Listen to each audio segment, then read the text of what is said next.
The church is clear in her teaching against in vitro fertilization. But today there's a new question. What should we do with frozen embryos created for IVF but then never implanted? In this next story, we take a look at embryo adoption and the ethical questions involved. Patty cake, patty cake. This beautiful baby girl is Ansley. Born only 1 year ago, at the time this video was taken, baby Ansley was already 7 years old. Ansley and me. In 2010, Ansley was frozen as an embryo, a stage in which the church recognizes as human life. There are over 600,000 embryos frozen, and they're all in limbo right now. She was born through what's known as embryo adoption. Embryo adoption is the process that was created 20 years ago by Nightlight Christian Adoptions as a way for people who have remaining embryos from in vitro fertilization to choose a family to adopt those embryos and give birth to them. Brittany Foitier and her husband, Chris, felt a strong desire to have a child, but we knew that I would not be able to conceive naturally. They're not alone.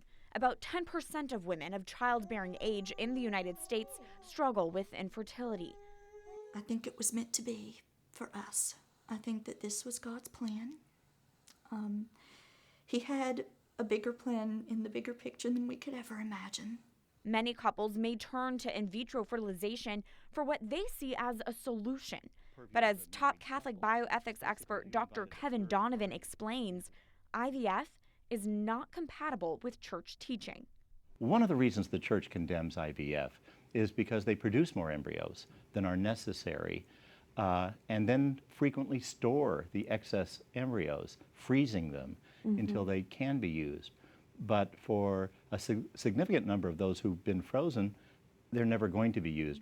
The doctor was extremely respectful. The option to do in vitro just as I would have before, but in my talks with this doctor, I explained that I just didn't believe that that was right for my husband and I. And I felt that, with snowflakes, that we could give a life a chance that way, that have already been created, instead of doing something totally new for, my own benefit. I thought this would be a true adoption. It's a way to save young lives.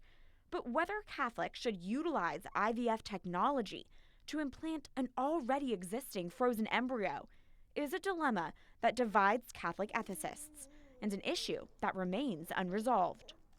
It's a really difficult question that even Pope John Paul II, a saint, could not resolve, did not attempt to resolve. So the Catholic Church hasn't resolved this yet either. But the Foitier family has made up their mind. We have a responsibility to do for those embryos. While embryo adoption remains a complicated subject in today's age, what is clear is the amount of love these parents have for their little Ansley. She is crazy precious to me. And the amount of love she has for them.